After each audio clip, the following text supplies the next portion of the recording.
Welcome to the channel, everybody. Let's get after it. This guy wanted off the elites. Watch this. Oh yeah, here's the owl statue and the altar. Just as hollow as the last time I was here. No way. There's a light on in here. It's locked though. And you can kind of see what's in there. You know, I've always wanted to on an altar.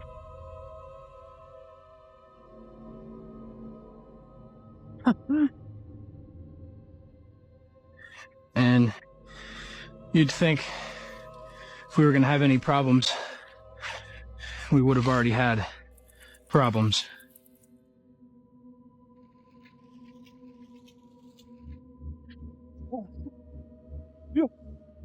He got caught in the end. I love seeing these clips of people infiltrating Bohemian Grove. The guy getting caught, though, is no surprise. He wasn't even trying to be quiet, even whenever we went up to a locked door that had a light on behind it. I just wonder how he got that footage out of there. You would think that they would force this kid to erase his footage before they would agree to let him go. I would imagine they have to be pretty careful about how they handle trespassers, though. If they go too scorched earth on somebody, it's just going to fuel the conspiracies and get people talking about it even more. That's the last thing they probably want. I'm sure they'd all prefer it if we just all forgot that place even existed. They used light beams to measure whether the Earth was moving, and they found that there was no movement. The Earth has to be moving 30 kilometers per second to complete its annual revolution, and they found out that it wasn't moving in a very precise. Michelson could have calculated it to 1/100th of what he got in his experiment. That's how sensitive his instruments were. What did the experiment involve in terms of apparatus, so we can get a concrete understanding of well, what they if found? if the Earth is moving around the sun, and we shoot that light beam in the direction that the Earth is moving, okay, and then we shoot another light beam perpendicular to that, well, the one that's in the direction of the Earth's movement should be impeded in some way if it's moving through space, whereas this one that's going perpendicular would not be impeded. Why not? Because it's not going through space. It's just going north and south. Okay. Okay? And what they found, they expected to have a 30-kilometer difference between these two light beams. There was no difference. So the natural interpretation, and even Einstein admits this, Mach admits this, Born admits this, the natural interpretation is that the Earth isn't moving. So how do we get out of that? Well, you invent special relativity. And now you say, well, the reason that light beam wasn't affected when it went toward the motion of the Earth is because the apparatus shortened. Huh? Yeah, Michelson's apparatus shortened as it was going with the Earth in its orbit around the sun. No, wait, you're telling me that the contraction of mass Yes.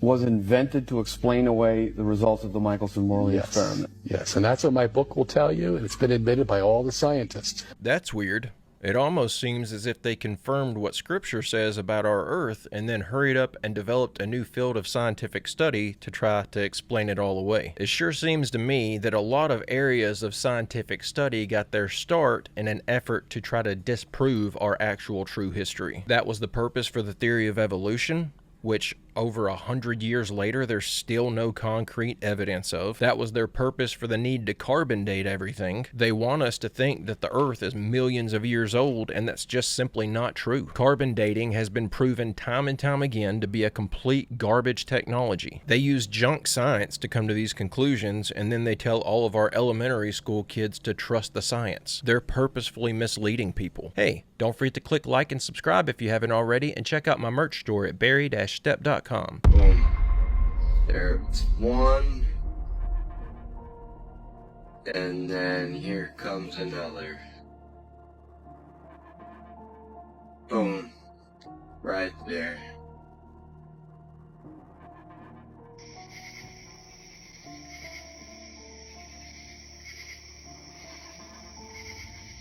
Dude, look at that.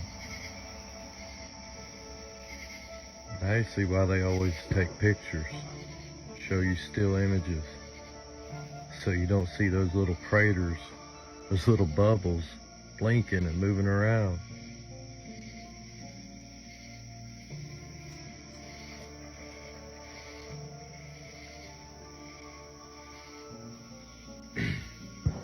I'm assuming that the point of this video is to try to back up the claim that outer space is actually just water. I've thought about this idea before, and there are certainly some things that make it very obvious how people can get on board with this idea. It would just be such a monstrous lie to uncover. It just doesn't seem like it could be possible. What would be containing all that water? And I've seen the videos of stars being created in the lab in water, so that adds up. Plus, it would explain how these stars are able to burn the way they do without any oxygen available. Maybe it's just a fusion reaction that we're looking at. But then I think about all the released CIA documents talking about trying to break the firmament. If it is all water out there, why are they trying to put a crack in our protective barrier? Would that not immediately destroy everyone with another worldwide flood whenever our fishbowl starts filling up? This idea is just too crazy. I'm not saying it isn't true, but with all the indoctrination that we've had forced down our throats, it would take a considerable amount of evidence to buy into this one. What if I told you there's a gravesite that completely defies logic? Something so bizarre, it'll leave you questioning reality. Is this the Mandela effect? Am I in the future? Is it 2025? Because we're back at the cemetery, okay? And I'm looking at graves. We're doing our ghost hunting. Next thing. Mr. Rice? Mr. and Mrs. Rice? Look at this. He was born in 1944, but died in 2034. And then Miss Rice was born in 1950, and she died in 2040. I thought we were in 2025.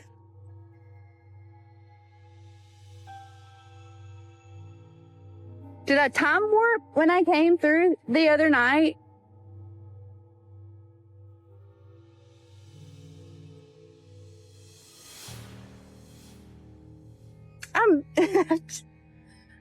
I don't understand. Are they planning it? Are they planning? Is that what? But why? Why 6 years apart?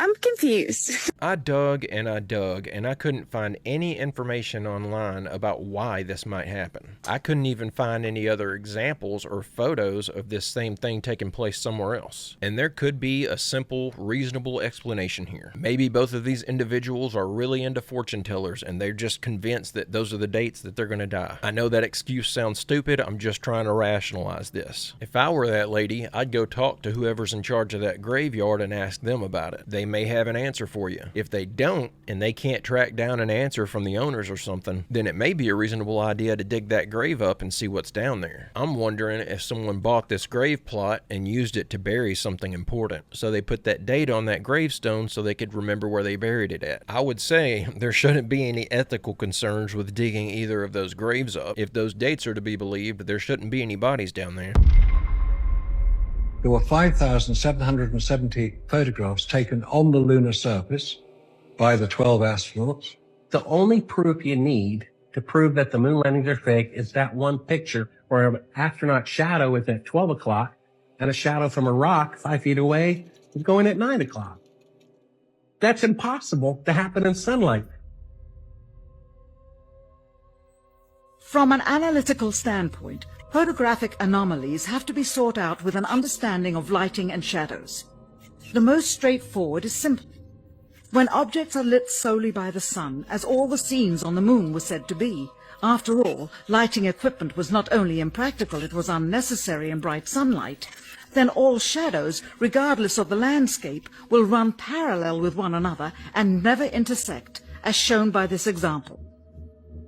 In these seldom-seen photographs, obtained from a rarely used auxiliary NASA archival site, it is clear that these scenes were lit with artificial light. These shadows, which are cast at different angles, are evidence that a second light source is being used. In addition, the sun would not cause an isolated hotspot like this, only an artificial light would. Again, intersecting shadows and another hotspot.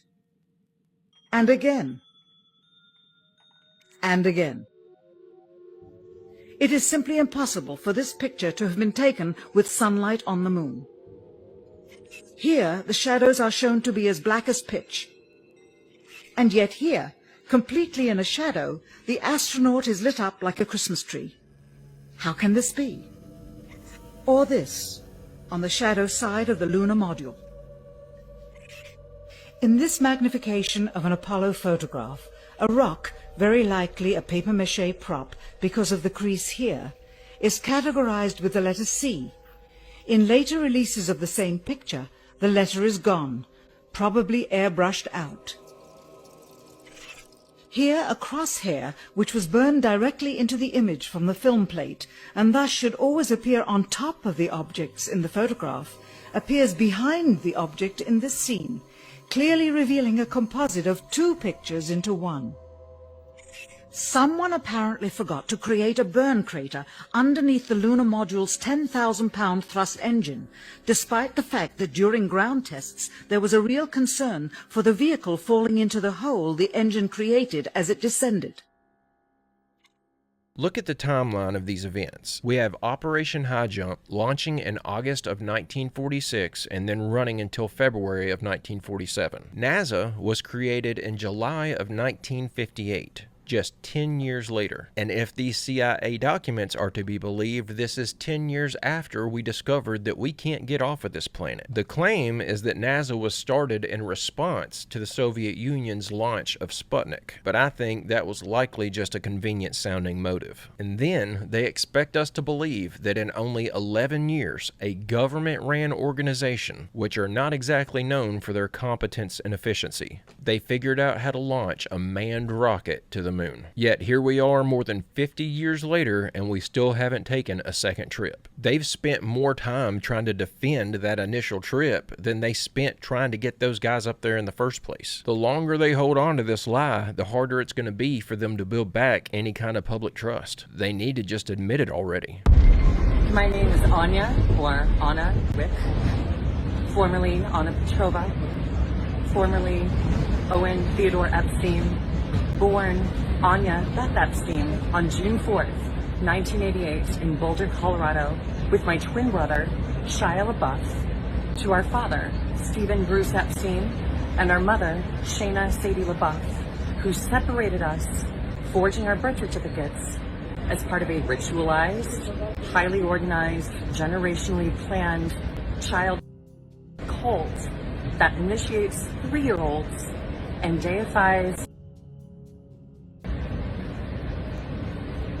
I have not been in danger, just been incredibly anxious. However, the world deserves for the truth to belong to the public. This is for accountability. If for any reason I fail to appear on my interviews this weekend, you are more than welcome and encouraged to upload everything from your accounts. Thank you. This is a wild accusation. Of course, there's going to be no way to confirm any of this, but I tried to do the best I could to look up and see if this even looks feasible. Looking at photos of her side by side with Shia LaBeouf, they look nothing alike. Looking at side by side photos of Shia LaBeouf and the guy that he claims to be his father, Jeffrey LaBeouf, they look like father and son to me. I know that doesn't necessarily prove anything, but it's definitely enough to cast doubt on this girl's story. I also feel like the use of the name Epstein in this video was likely just an attempt to make people feel like this could be tied together with the Jeffrey Epstein stuff, therefore helping it spread further in conspiracy circles. That's my gut reaction, and I could absolutely be 100% wrong, but I just feel like we need more details to come out. Maybe a birth certificate or some kind of paper trail that could prove to us that she is who she claims to be. What do y'all think about this one? I'm about to say some pretty unpopular things, starting with this is not good. Also, this is not a peaceful protest, but something very disturbing is happening in the background that I think you should know about. It's time to deploy Palantir to Los Angeles to deal with the illegals. You know you love to see it. You're lying if you say you wouldn't. This is the grand plan. Okay, it's not an accident that cars are burning on the streets and people are waving foreign flags on the streets. There is something they're trying to manufacture consent for. Remember, when they justified the passing of the Patriot Act over 20 years ago, they told us we needed all this extra power to go after the bad guys, to get rid of the terrorists. But almost immediately, the government started to use that extra power they were given to spy on ordinary Americans, right? How can you be so sure that you will not be deemed an enemy of the state one day? There's absolutely no guarantee that this master database won't be weaponized against you. And to be perfectly honest, history tells us that the likelihood is pretty high that it will be used against you one day. So to quote RFK Jr., 1, any power that the government takes from the people, it will never return voluntarily. 2, every power that the government takes, it will ultimately be abused to the maximum extent possible. 3, nobody ever complied their way out of totalitarianism. The only thing we can do is resist. Be careful out there, people. Well, here we go. It looks like Big Brother is finally launching Skynet. The United States is probably going to be China 2.0 in the next 10 to 20 years. Fortunately, by that point, I'll likely be too old to cause any significant trouble for the government, so they'll probably just leave me alone. All joking aside, though, the only way that we would be able to stop this is if everybody just decided that we're not going to use their technology anymore. If everyone decided today that they care more about privacy than convenience and stop signing away their rights to get the latest iPhone app, maybe then we could actually do something about this. I just don't see that happening, though. And I'm not typically an all hope is lost kind of guy, but when it comes to something like this that would require massive social change in order to pull it off, it honestly doesn't even feel like it's worth your time thinking about it. The people of this world are just too divided. Everybody's out for themselves. A movement that requires mass unity is just not going to happen. There was a ritual in the White Mountains of Arizona. They physically brought like a black stone altar. They trucked this thing in and then carried it into the White Mountain Apache reservation to their high place that's out there. And they brought a huge pig with them. And the man who was the high priest over it came up from Phoenix, Arizona to govern this ritual. He had that brown, charred, soggy skin and feeble, like needing help, but he was the master of ceremonies. As people took their positions and began to initiate that ritual, when they slaughtered the pig on the altar, abuse is happening around it. When he drank the sacrifice of the person, his complexion came back to life.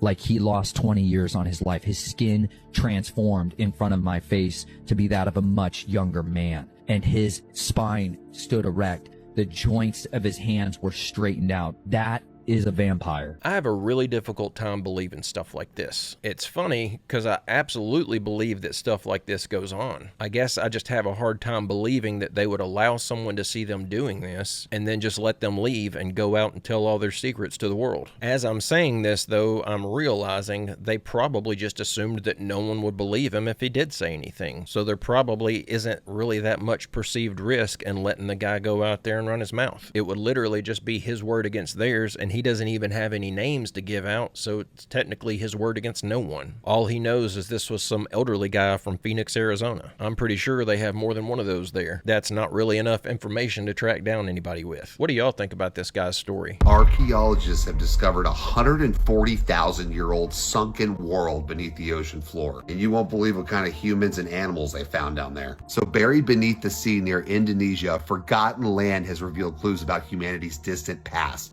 A fossilized skull and thousands of animal remains hint at a thriving world now lost to the ocean. This is wild. So basically, in a stretch of ocean between the islands of Java and Madura, scientists have uncovered the remnants of what they describe as the first underwater hominin fossil site ever found in the region. This may be the first physical evidence of the prehistoric continent known as Sundaland. Now, the discovery centers around 2 skull fragments identified as belonging to Homo erectus as early ancestors of modern humans. According to Science Direct, the bones have been buried for more than 140,000 years. Now, the breakthrough came as workers were dredging sediment from the seabed. During reclamation activities, they discovered fossilized remains that included over 6,000 specimens of vertebrae. People, they found Komodo dragons, buffalo, deer, now extinct elephants. As for the skull fragments, they date back between 162,000 and 119,000 years ago. Now, in addition to the skeletal remains, a geological analysis revealed the buried outline of a river system once part of the ancient Solo River.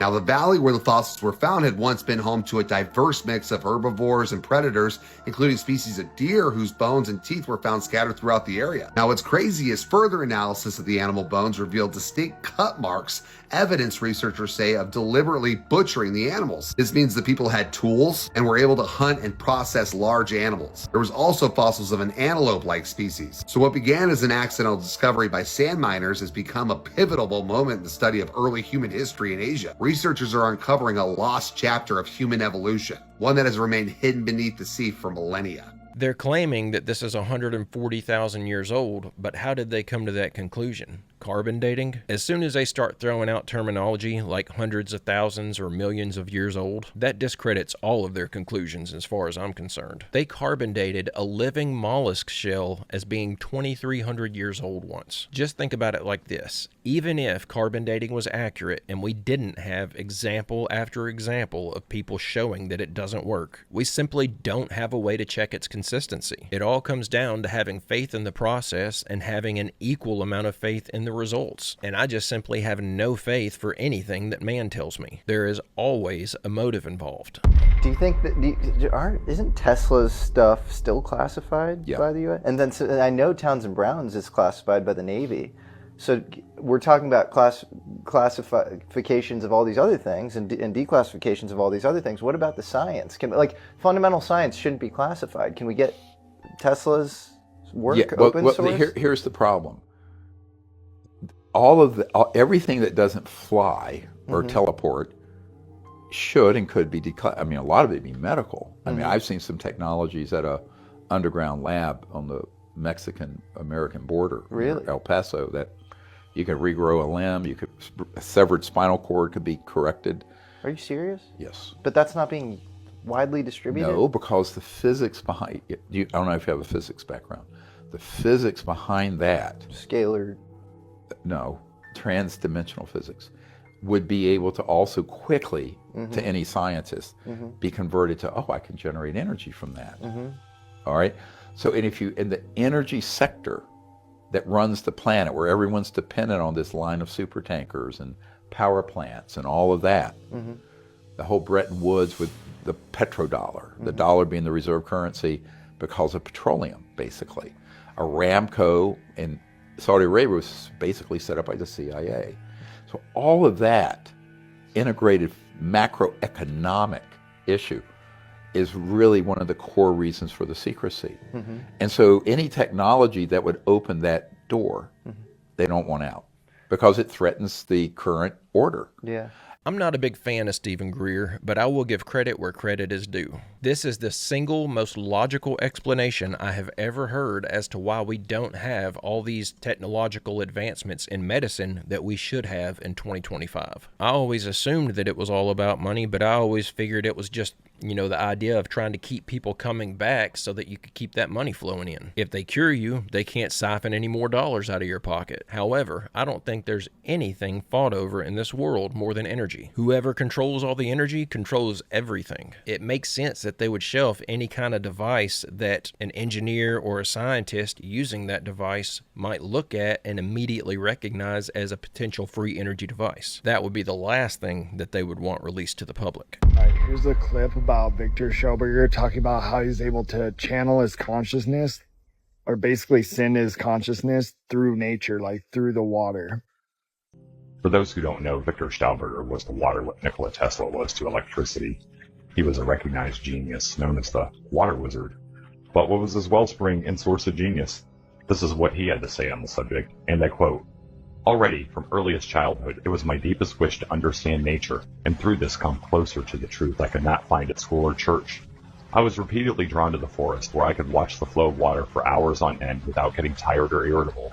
At this time, I did not yet know the water is the bearer of life, or the source of what we call consciousness. Totally oblivious, I let the water flow past my searching eyes, and only years later did I become aware that this running water attracts our consciousness magnetically, takes a piece with it, with a force that is so strong that one loses consciousness for a while, and involuntarily falls into a deep sleep. And so gradually, I began to play with these forces in water, and I gave up this so-called free consciousness, and left it to the water for a while. Little by little, this game turned into a very serious matter because I saw that it was possible to release my own consciousness from my body and attach it to the water. When I took it back again, the consciousness borrowed from the water told me things that were often very strange, and so the searcher became a researcher who could send his consciousness on expeditions, so to speak. And this way, I found out about things the rest of mankind has missed, because they do not know that people are able to send their free consciousness everywhere, even where the seeing eye cannot look. This so-called sight practiced with blindfolded eyes finally gave me ties to the secrets of nature, which I slowly began to recognize and understand in their own fabric. And in due course, it became clear to me that we human beings are used to seeing everything backwards and wrong. The biggest surprise, however, was that we human beings let our most valuable part drain off as useless, and from all the great intellectuality that flows through us, we retain only the crap. Victor Schauberger. I thought this was an interesting concept. I haven't done any research into this guy to see if he makes any fantastical claims or anything about what he learned by sending his consciousness into this water, but the idea and the way that he's describing it makes sense on its face. We know that we can send our consciousness out of our body doing things like astral projection, and we know that water has a memory or a certain storage capacity. If you send your consciousness into a pool of water and then pull it back into your body, it would make sense that you may potentially absorb some of that knowledge or information that was stored in that pool of water whenever you sent your consciousness into it. I don't know though. Even though it sounds like it could be true, it's really difficult for me to buy some of this stuff because I've just never been able to astral project myself. So the only option I've really got is to just assume that all the people who claim they can do it are not lying. What do y'all think about it? What in the Mickey Mouse Club is going on here? Okay, just a month ago, Pam Bondi told everybody that there were, quote, tens of thousands of videos of Epstein with children. Yeah, the FBI, they're reviewing, there are tens of thousands of videos of Epstein with children or child. The FBI is reviewing it, she says. Well, here's Kash Patel, the director of the FBI, on Rogan. Do you think, let's play out the logical conclusion of this, do you think that myself, Bongino, and others would participate in hiding information about Epstein's grotesque activities? Or do you think we would also participate in not prosecuting people we had evidence to prosecute people on? But the problem is there's been like 15 years of people coming in and creating fictions about this that doesn't exist. Where's the videotape of an Epstein Island of X, Y, and Z committing these frauds? Why haven't you given it to us? Do you really think I wouldn't give that to you if it existed? I don't know. It seems like it. What the hell? Either Kash Patel's lying, or Pam Bondi's lying, or I'll just drop this huge bomb. Epstein is still alive. What do you think? Obviously, someone is lying. I tell you what, I've not ever been so disappointed in an administration as I have been with this one in regards to this Epstein stuff. We are 141 days into Trump's second term and still nothing. They've given us nothing of substance on that case. I'm betting that Pam Bondi misspoke and said the quiet part out loud. I'm betting they do have those tapes, but just like the Biden administration, they have people implicated in those tapes that they want to protect. So now they're all going to backtrack and say that there was never any smoking gun evidence. And I know that I'm not fully aware of all the irons that a president has in the fire, and I'm sure they have to do things that they don't particularly care for because they're trying to play the long game. But in my mind, there are only two reasons why you would keep this information from the public. There's either some personal gain involved here, or someone's trying to keep their name out of the papers. Regardless, the longer they wait to release anything on this case, the more assumptions are going to be made, and the longer they wait, the more they deserve to have those assumptions made about them. In 1908, President Teddy Roosevelt sought to protect the Grand Canyon from timber and mining operations. Explorer G.E. Kincaid, anticipating the closure, mounted an expedition to the area to find minerals. But what he discovered there was something completely unexpected. Approximately 40 miles upriver from El Tovar Crystal Canyon, Kincaid observed unusual sediment stains, and upon investigation found a cavern entrance with steps leading to it, suggesting a man-made structure. Inside, Kincaid found writings on the walls not in English or Native American scripts, but in ancient Egyptian hieroglyphics. This finding suggested a historical connection far beyond local or known civilizations. The cave system revealed a vast underground city, estimated to house up to 50,000 people, complete with granaries, cooking areas, and artifacts indicating a sophisticated society with knowledge of metalwork and possibly agriculture. Among the findings were granaries with preserved seeds, tools made of copper indicating a lost art of hardening the metal, and various artifacts that pointed to a technologically advanced civilization. The complexity of the cave system with engineered passageways and rooms challenged contemporary understandings of ancient civilizations in North America. Kincaid's findings led to a Smithsonian expedition led by Professor S.A. Jordan, which further explored the cave system, uncovering a central chamber with a statue resembling Buddha, hinting at a cultural amalgamation or influence from distant lands. The artifacts and the layout of the cave suggested a deliberate, sophisticated design, contradicting the notion of an isolated or primitive local civilization. Despite significant discoveries, mainstream researchers and the Smithsonian have labeled the account as a hoax and dismissing the claims of an advanced civilization predating Native Americans in the Grand Canyon, and the possibility of ancient transoceanic contacts that might have influenced pre-Columbian American civilizations. Any and all attempts to further explore or validate Kincaid's findings face governmental restrictions, with areas off limits for exploration. This remarkable discovery aligns with local tribal legends, such as those of the Hopi, suggesting a historical basis for tales of ancient peoples and non-human entities emerging from the Grand Canyon, blending myth with tangible archaeological intrigue. Roosevelt wanted to protect the Grand Canyon from timber operations? Where are all those trees that he saved? The Grand Canyon is not exactly known for its heavily wooded landscape. This kind of makes me want to go back through old newspaper clippings and see what they were telling the American people at the time. What were they telling people back then the purpose of closing off the Grand Canyon was? And what was the timeline of other discoveries in relation to this closing? I remember when they were talking about the discovery of those shafts under the pyramids of Giza. I was watching a video where they were talking about and describing the technology that was used in the development of those scans. And if I'm remembering this correctly, all they were doing was shooting radar waves from some satellite up in orbit and then bouncing those waves back up to the satellite and picking up a reading. If that satellite is still in orbit, maybe that team that made this discovery with the pyramids of Giza can turn all their attention toward the Grand Canyon. Maybe they can grab some scans of that thing and map out where all these tunnels and cave systems are located. I'm certain they wouldn't let that information get out though. Actually, I bet they've already done this now that I think about it. The government probably had these cave systems mapped out decades before this technology was even thought of. They would just send a bunch of soldiers they didn't care about off in these caves and have them map it all out. I'm sure they didn't just close down and rope everything off. Our federal government is much too nosy for that. But guys and gals, I'm going to go ahead and end the video right there. I hope you enjoyed these clips we watched together today. I'll be back soon with another video. I hope you come back to join me. Don't forget to leave a like and subscribe if you haven't already, and don't forget to check out my merch store at barry-stepp.com. And don't forget to drop a photo of your merch over in the Discord to get your photo in a video. But guys and gals, I hope everyone has a great, safe, fantastic rest of your day, and I will see you all in the next one.